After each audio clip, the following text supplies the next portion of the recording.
Speaker, sir. Thank you for allowing me to speak on the President's address. It's an honor for me to be able to speak at this House today.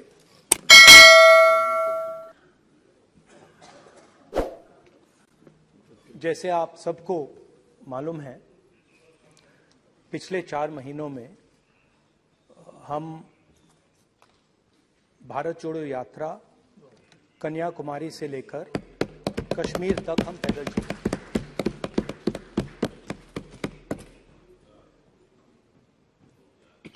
3,600 kilometre तकरीबन।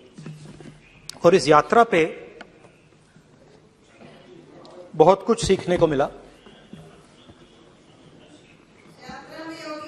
बस बस बस बस कोई बात। इस यात्रा में बहुत कुछ सीखने को मिला और जो जनता की आवाज, हिंदुस्तान की आवाज है, उसको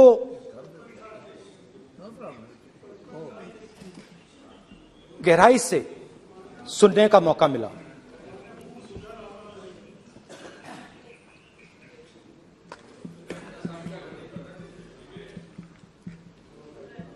शुरुआत में, यात्रा की शुरुआत में मैंने सोचा था कि 3,500 किलोमीटर चलने हैं और मुश्किल है मगर किया जा सकता है।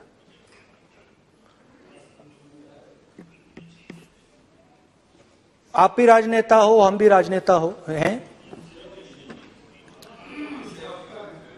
हाँ, सेवक कह लीजिए। और नॉर्मली आजकल की राजनीति में जो हमारी पुराना ट्रेडिशन था पैदल चलने का, वो आजकल हम सब लोग, हम भी आप भी, उस ट्रेडिशन को शायद भूल गए या उसका हम पालन नहीं करते। मैं भी उसमें शामिल था, आप भी उसमें शामिल हैं। हम सब, कोई गाड़ी में जाता है, कोई हवाई जहाज में जाता है, कोई हेलीकॉप्टर में जाता है, मगर पैदल कम चलते हैं। ठीक है, ठीक है। और जब पैदल चला जाता है, हाँ पैदल जाएंगे, सब जगह पैदल जाएंगे, घबराइए मत। तो जब पैदल चला जाता है, मैं 1 किलोमीटर की बात नहीं कर रहा हूं, 10 की नहीं कर रहा हूं, 25 की नहीं कर रहा हूं, मैं 200-400 किलोमीटर की बात कर रहा हूं। जब 200-400 किलोमीटर चला जाता है तो शरीर पे दबाव पड़ता है, दर्द होता है, मुश्किल आती है। शुरुआत में चलते वक्त लोगों की आवाज सुन रहे थे हम, मगर हमारे दिल में यह भी था कि हम भी अपनी बात रखें। कोई हमारे पास आता था, कहता था कि मैं बेरोजगार हूं, और हमें लगता था कि नहीं, हमें कहना चाहिए कि तुम बेरोजगार क्यों हो, कारण क्या है। उसमें हम विपक्ष का रोल भी प्ले कर लेते थे, आपकी भी बुराई कर देते थे। नहीं, वो तो है, वो भी करेंगे, हम भी करेंगे। मगर थोड़ी देर चलने के बाद एक बदलाव आया, और जो हमारी आवाज थी, जो ये डिजायर था बोलने का कि भैया बेरोजगारी इसलिए है, महंगाई इसलिए है, वो बिल्कुल बंद हो गई। कि हमने इतने लोगों से बात की, मतलब हजारों लोगों से बात की, बच्चों से, बुजुर्गों से, महिलाओं से, माताओं से, बहनों से, कि थोड़ी देर बाद ये बिल्कुल आवाज बंद हो गई। और फिर हम गहराई से, और मैं खुल के कह सकता हूं, मैंने तो अपनी जिंदगी में इस प्रकार से कभी पहले सुना ही नहीं था। क्योंकि हम सब में थोड़ा सा अहंकार होता है कि हम ही बता दें, अपनी बात रखते।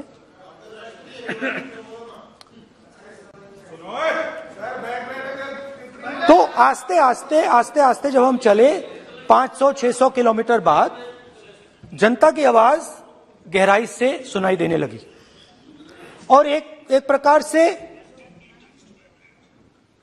यात्रा, इंडिविजुअल्स नहीं, यात्रा हमसे बोलने लगी। नहीं, गहरी बात है, समझ नहीं आएगा। आप समझने की कोशिश करो। यात्रा हमसे बोलने लगी। 200 किलोमीटर आप चलने की कोशिश करिए, पता चल जाएगा। और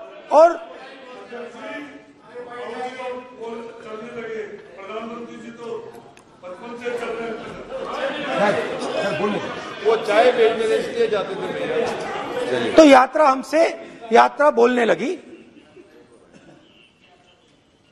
कोई आता था, कहता था, युवक आता था, कहता था मैं बेरोजगार हूं। हम सवाल पूछते थे, क्या पढ़ा आपने? इंजीनियरिंग की, अब क्या करते हो? कोई कहता था मैं बेरोजगार हूं, कोई कहता था मैं उबर चलाता हूं, कोई कहता था मैं मजदूरी करता हूं। किसान आए हजारों। प्रधानमंत्री बीमा योजना की बात की कि हम पैसा भरते हैं, तूफान आता है, आंधी आती है, पैसा गायब हो जाता है।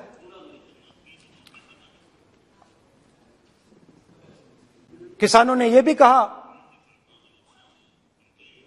कि हमारी जमीन छीन ली जाती है, हमें सही रेट नहीं मिलता। जमीन अधिग्रहण बिल जो था वो लागू नहीं होता। आदिवासियों ने कहा, वनवासियों ने नहीं, आदिवासियों ने, कि जो ट्राइबल बिल में हमें दिया जाता था वो आज छीना जा रहा है। तो बहुत सारी चीजें हमको सुनने को मिली। मगर मेन थ्रस्ट, अगर मैं कहूं, मेन थ्रस्ट बेरोजगारी, महंगाई और किसान। उसमें एमएसपी थी, उसमें बीज की समस्या थी, किसान बिल की समस्या थी। अच्छा, अग्निवीर की भी बात की लोगों ने। आपने अभी बोला कि अग्निवीर देश को फायदा पहुंचाएगा। मगर हिंदुस्तान का युवा जो 4 बजे दौड़ता है, आर्मी में भर्ती होने के लिए दौड़ता है, वो आपकी बात से सहमत नहीं है। उनने हमसे कहा कि पहले हमें 15 साल की सर्विस मिलती थी, पेंशन मिलती थी, अब 4 साल के बाद हमें निकाल दिया जाएगा, कुछ नहीं मिलेगा, पेंशन नहीं मिलेगी। सीनियर ऑफिसर्स ने कहा कि हमें तो लगता है कि ये जो अग्निवीर योजना है ये आर्मी के अंदर से नहीं आई, ये कहीं और से आई है, ये आरएसएस से आई है, होम मिनिस्ट्री से आई है। ये सीनियर आर्मी के लोगों ने कहा है, मैं नहीं कह रहा हूं, कि हमें लगता है कि ये आर्मी के ऊपर ये योजना थोपी गई है और ये आर्मी को कमजोर करेगी। आर्मी के जनरल्स ने हमें कहा, जो रिटायर्ड हैं, उन्होंने हमें कहा, राहुल जी, हजारों लोगों को हम हथियार की ट्रेनिंग दे रहे हैं और फिर थोड़ी देर बाद उनको समाज में डाल रहे हैं। बेरोजगारी है, समाज में हिंसा बढ़ेगी।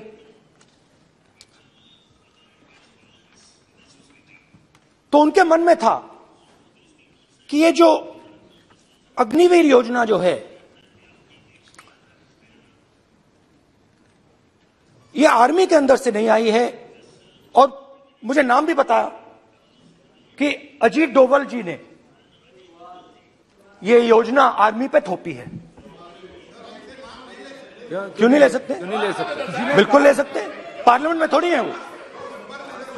क्यों नहीं ले क्यों नहीं ले सकते? क्या बात कर रहे हैं? सर ये तर्क है, बाद में अडानी के लिए भी यही बोलने वाले हैं, फिर ये तर्क है इनका।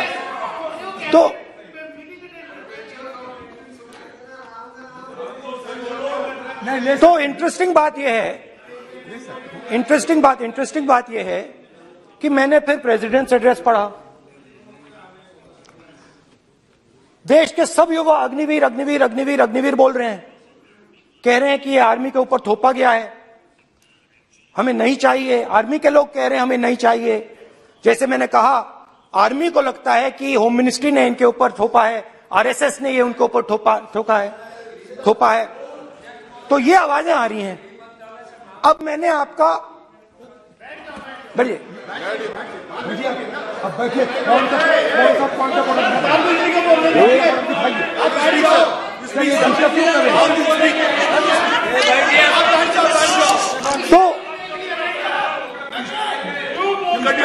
तो एक फर्क, ये थोड़ा पानी ले आओ मैंने पानी। तो मुझे एक फर्क दिखा प्रेसिडेंट्स एड्रेस में बहुत सारी चीजें बोली गई। अग्निवीर के लिए एक लाइन थी, एक शब्द, एक बार अग्निवीर शब्द का प्रयोग किया गया, और वो भी अग्निवीर योजना हमने दी, उससे ज्यादा कुछ नहीं बोला।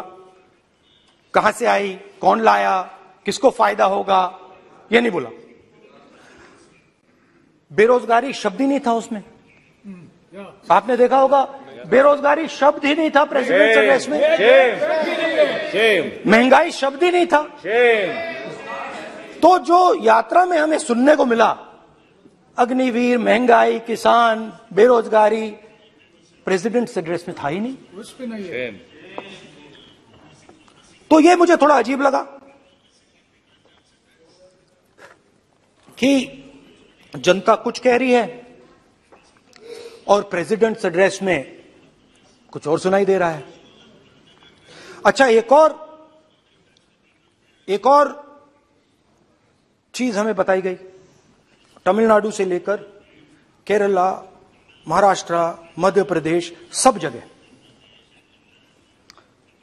एक नाम सब जगह हमें सुनने को मिला, अदानी। यह नाम पूरे हिंदुस्तान में,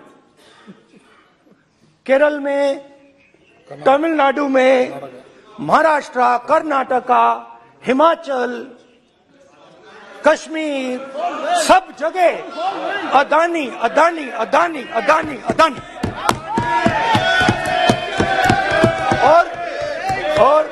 और ये नाम नहीं, और इस नाम के बारे में जब लोग बोलते थे मुझसे, तो 2-3 सवाल पूछते थे। ये पूछते थे कि ये जो अदानी जी हैं, ये किसी भी बिजनेस में घुस जाता है, ये सफलता प्राप्त कर जाता है, ये कभी फेल नहीं होता। और युवाओं ने मुझसे यह सवाल पूछा कि भाई ये हो क्या रहा है, हम भी सीखना चाहते हैं। मोदी जी ने कहा स्टार्टअप करो, हम भी अदानी जी जैसे बनना चाहते हैं। तो भैया किसी भी बिजनेस में घुस जाओ और एकदम सक्सेस हो जाए। यह पहला सवाल था।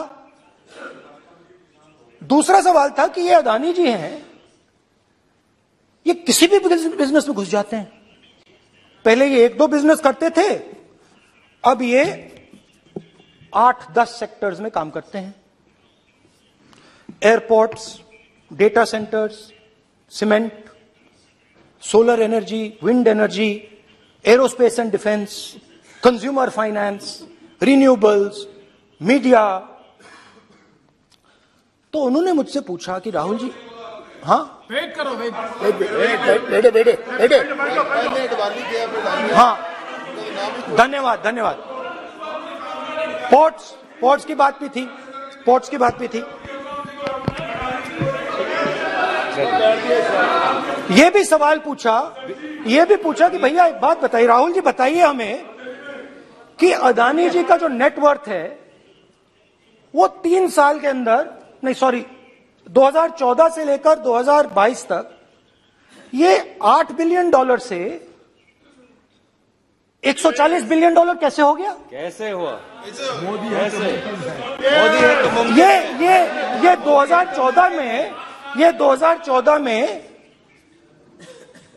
अगर आप दुनिया की, मुस्कुरा रहे हैं आप, बीजेपी में है ना आप, तो ये लिस्ट आती है, एक लिस्ट आती है दुनिया के सबसे अमीर लोगों की। इस पे ये 609 नंबर पे थे 14 में, 609 पीछे बिल्कुल। पता नहीं जादू हुआ, दूसरे नंबर पे पहुंच गए। मोदी है तो मुमकिन है।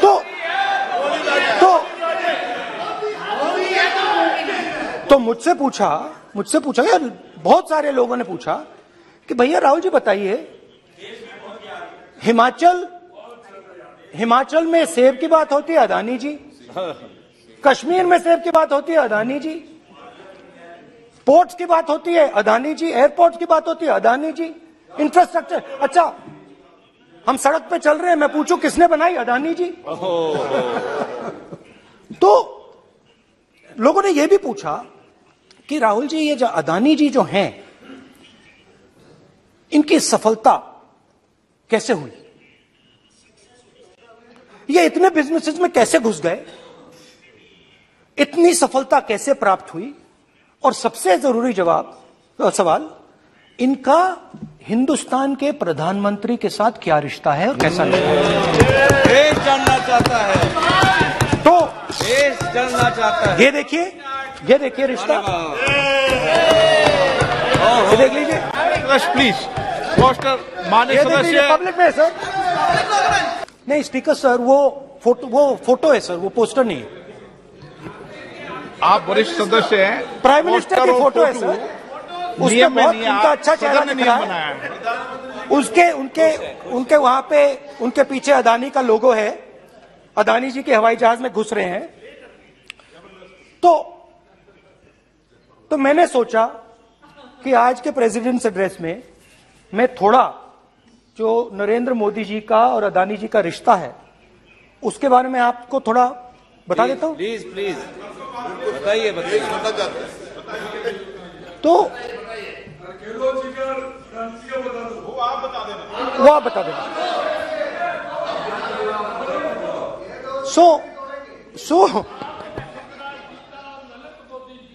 So the relationship begins many years ago when Narendra Modi ji was the Chief Minister of Gujarat.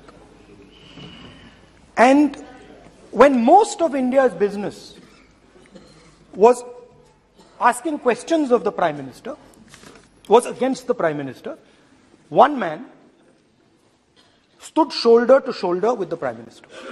He didn't back down. That's commendable. It's not a joke.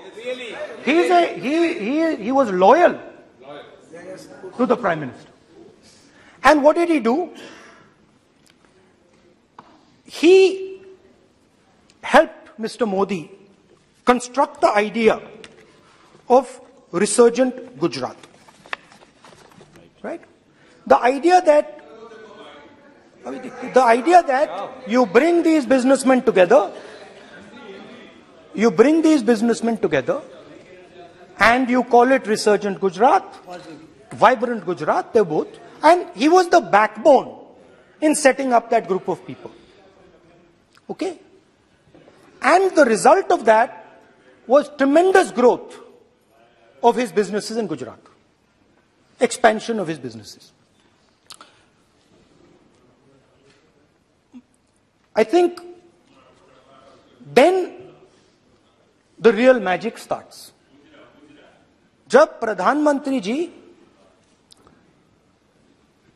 Delhi आते हैं और 2014 में असली जादू शुरू होता है। मैंने कहा कि 2014 में वो 609 नंबर पे थे, कुछ ही सालों में वो दूसरे नंबर पे पहुंच गए। कैसे पहुंचे? मैं आपको, बहुत सारी इंडस्ट्रीज में काम करते हैं, मैं आपको 2-3 इंडस्ट्रीज का उदाहरण दे देता हूं। एयरपोर्ट इंडस्ट्री की बात, एयरपोर्ट्स की बात करते हैं।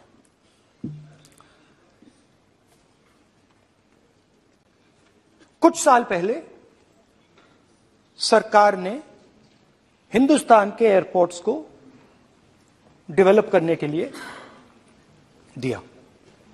नियम था, there was a rule that anybody who does not have prior experience in airports cannot be involved in development of these airports. नहीं, गलत नहीं बोल रहा हूं।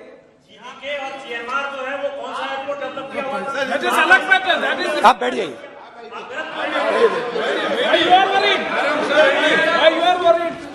अडानी के डिफेंस में आ गए सर। रूल था कि अगर कोई एयरपोर्ट बिजनेस में नहीं था तो वो इन एयरपोर्ट्स को ले नहीं सकता था। इस रूल को हिंदुस्तान की सरकार ने बदला।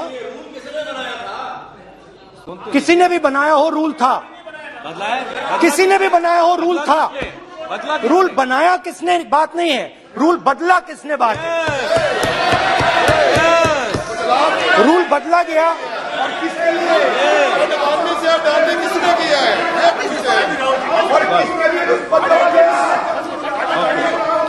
रूल बदला गया।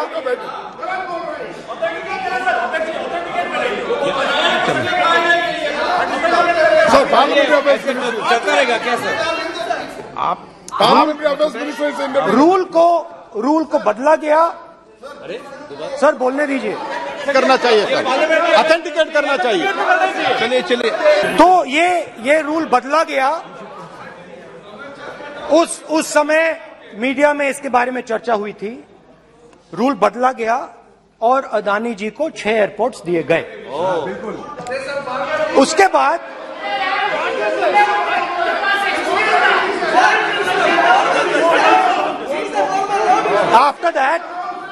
after that India's most strategic profitable airport, Mumbai Airport,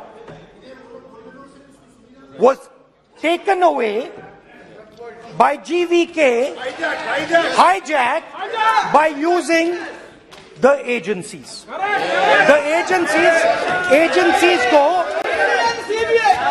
CBI, ED का प्रयोग कर GVK पर दबाव डालकर हिंदुस्तान की सरकार ने उस एयरपोर्ट को अदानी जी के हाथों में कर दिया। यही सच है। रिजल्ट क्या आया? रिजल्ट आया कि एयरपोर्ट्स में आज अदानी जी 24% हिंदुस्तान की एयर ट्रैफिक को अपने एयरपोर्ट से निकालते हैं और 31% एयर फ्रेट उनके एयरपोर्ट्स में से निकलता है। अब ये काम हिंदुस्तान की सरकार और हिंदुस्तान के प्रधानमंत्री जी ने फैसिलिटेट किया। अब आपने, जो पिछले स्पीकर थे उन्होंने फॉरेन पॉलिसी की बात की, हम भी फॉरेन पॉलिसी की बात करते हैं। चलिए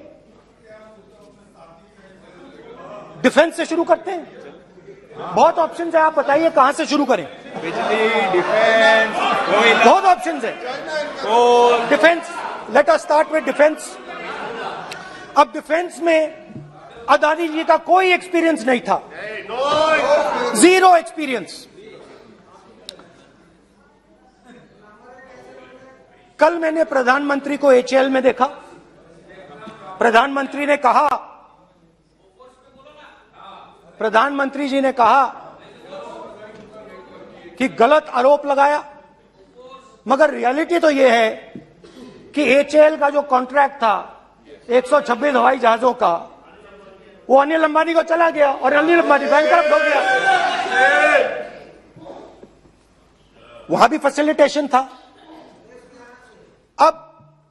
अब देखिए, और ये जो फ्यूचर एंटरप्रेन्योर्स हैं, जो बिजनेस स्कूल हैं, हार्वर्ड यूनिवर्सिटी जैसे स्कूल हैं, इनको इसका केस स्टडी, इसकी केस स्टडी बनानी चाहिए, शायद बने। How to use government power to build individual businesses, case study.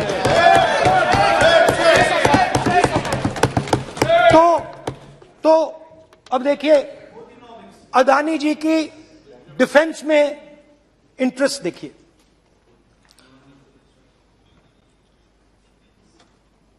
Elbit company के साथ हिंदुस्तान में अदानी जी ड्रोन्स बनाते हैं। ड्रोन्स को हिंदुस्तान की एयरफोर्स, आर्मी, नेवी के लिए रिफिट करते हैं। अदानी जी ने यह काम कभी नहीं किया है पहले। एचएएल ये काम करती है।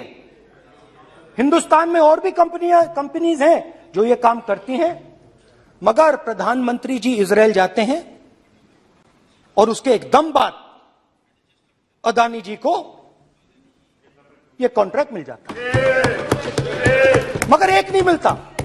ये मत सोचिए कि सिर्फ एक कंपनी की बात हो रही है, ये इंडस्ट्रीज की बात होती है यहां पे। जैसे मैंने आपको दिखाया, एयरपोर्ट का पूरा सिस्टम उठा के ले गए, 30% मार्केट शेयर एयरपोर्ट में ले गए, वैसे ही डिफेंस में करा। तो 4 डिफेंस की इनके पास कंपनीज हैं। यह काम इन्होंने कभी नहीं किया। स्मॉल आर्म्स, जिसमें टवॉर है जो हमारी स्पेशल फोर्सेस यूज करती है, आर्मी यूज करती है, जिसमें गलील स्नाइपर राइफल है, ये सब अदानी जी बनाते हैं।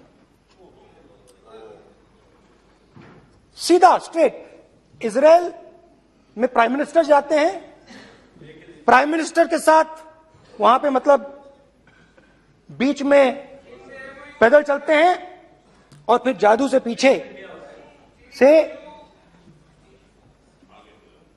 इंडिया का फर्स्ट कॉम्प्रिहेंसिव एमआरओ मिल जाता है मेंटेनेंस के लिए, जहाजों के मेंटेनेंस के लिए। स्मॉल आर्म्स का बिजनेस मिल जाता है, इजरायली जो ड्रोन्स हैं उसका बिजनेस मिल जाता है। मतलब जो हिंदुस्तान और इजरायल का डिफेंस का रिश्ता है वो पूरा पूरा अदानी जी के हाथ में चला जाता है, खत्म कहानी। हाँ, उसमें पेगासस भी है, तो पता नहीं वहां से क्या मतलब पेगासस कैसे आया, क्या हुआ, किसने दिया। अच्छा, एक और बड़ी इंटरेस्टिंग चीज है, एक कंपनी है अल्फा डिफेंस, जो डिफेंस इलेक्ट्रॉनिक्स का काम करती है, एवियोनिक्स का काम करती है और बहुत स्ट्रेटेजिक कंपनी है। वो भी अदानी जी के हवाले कर दी गई, अदानी जी ने एक्वायर कर लिया। तो आपने देखा कि एयरपोर्ट्स का बिजनेस 30% मार्केट शेयर, हिंदुस्तान और इजरायल का जो वेपन्स का बिजनेस है 90% उठा के ले गए। एक विजिट, फॉरेन पॉलिसी, ये है फॉरेन पॉलिसी। चलिए, अब मैंने आपको इजरायल की बात बताई, ऑस्ट्रेलिया चलते हैं। कोयला, ऑस्ट्रेलिया चलिए। ऑस्ट्रेलिया में प्रधानमंत्री जाते हैं। आप बोलिए। Sir, speaker sir,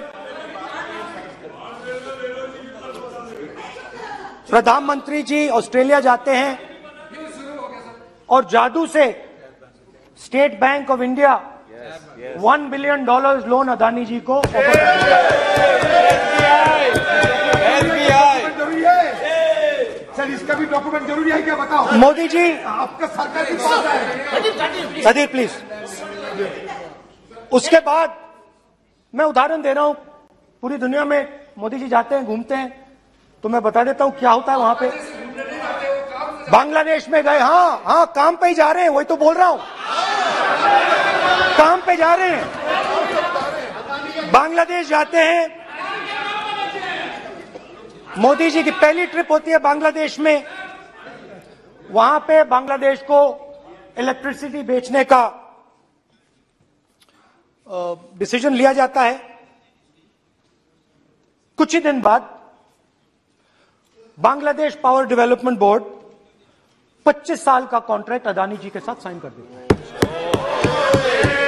1500 megawatt electricity का कॉन्ट्रैक्ट अदानी जी। चलिए वहां से श्रीलंका चलते हैं।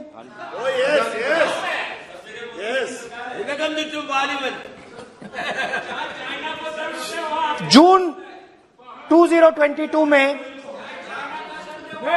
Chairman of Sri Lanka's Ceylon Electricity Board, MMC Fernando, informed a parliamentary committee in Sri Lanka in open hearing that he was told by President Rajapaksa that PM Modi pressured him to give the wind power project directly to Mr. Adani.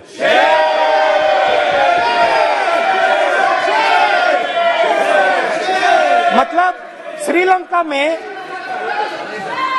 Sri Lanka electricity board के chairman कहते हैं कि उन्होंने राजापाक्सा जी ने कहा कि हिंदुस्तान के प्रधानमंत्री ने उनको कहा है कि ये विंड पावर का प्रोजेक्ट है, ये अदानी जी को देना है। तो ये रही आपकी फॉरेन पॉलिसी। ये हिंदुस्तान की फॉरेन पॉलिसी नहीं है, ये अदानी जी की फॉरेन पॉलिसी है, उनके बिजनेसेस बनाने की फॉरेन पॉलिसी है। अब यात्रा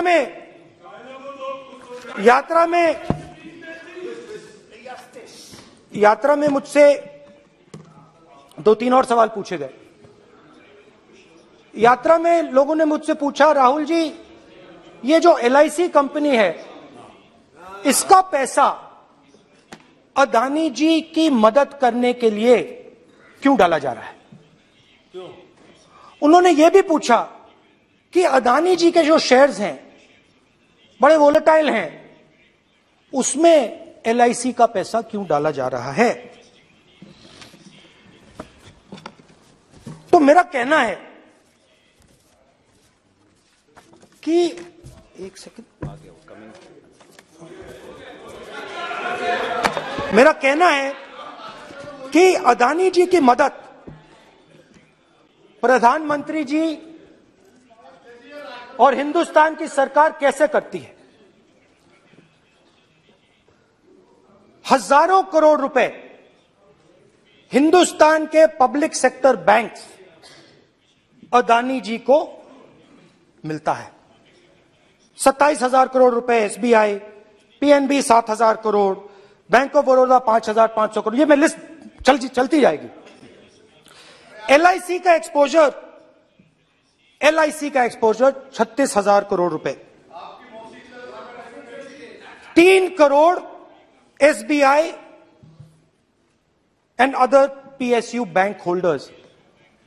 So money is going to Mr. Adani and to finance.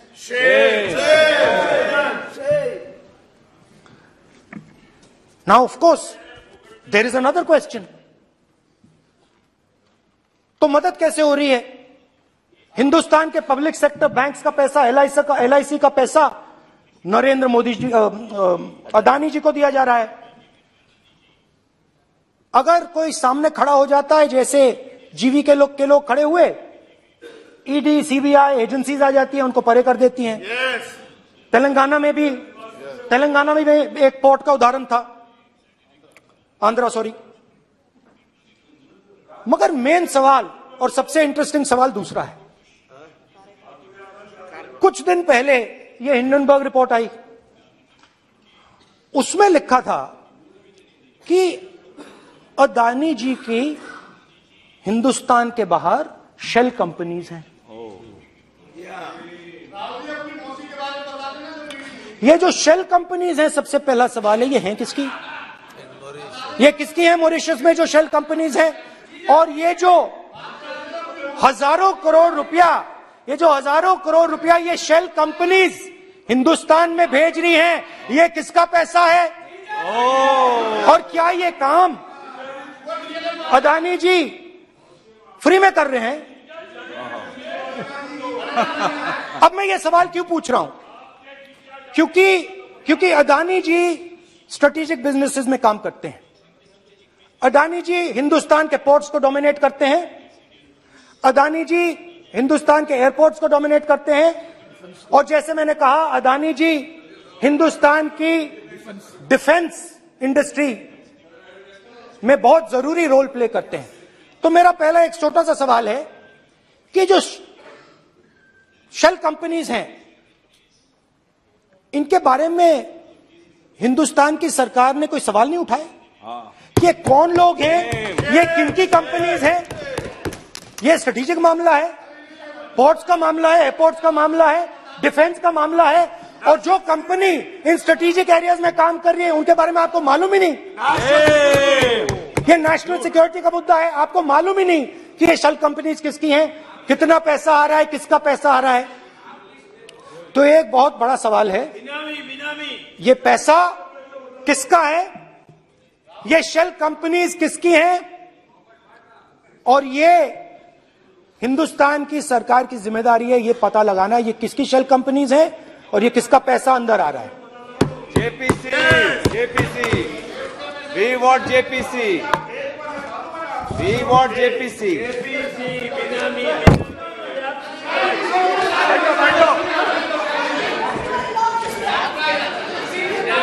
अच्छा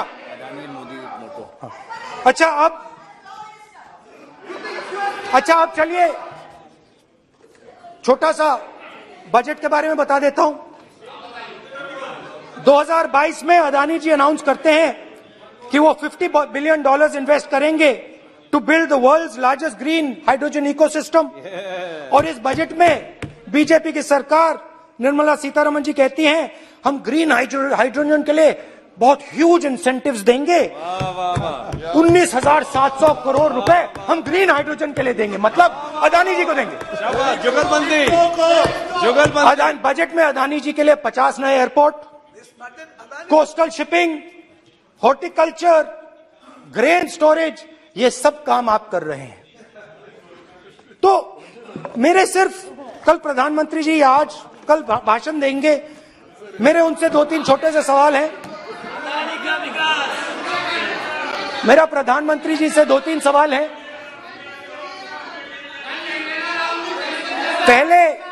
पहले अदानी जी के हवाई जहाज में मोदी जी जाते थे, अब मोदी जी के हवाई जहाज में अदानी जी जाते हैं।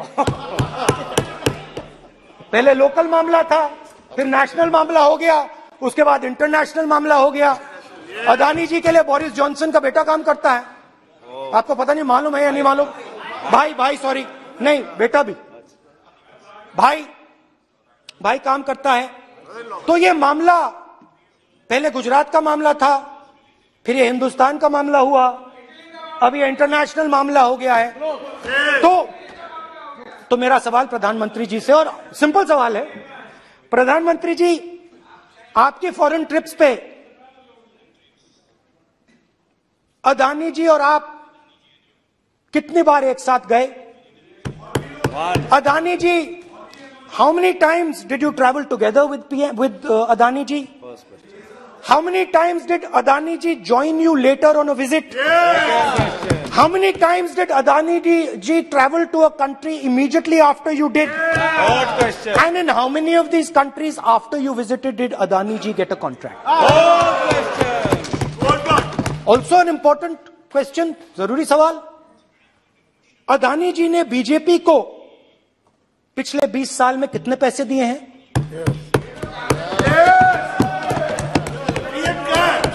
इलेक्टोरल बॉन्ड्स में कितना पैसा दिया है?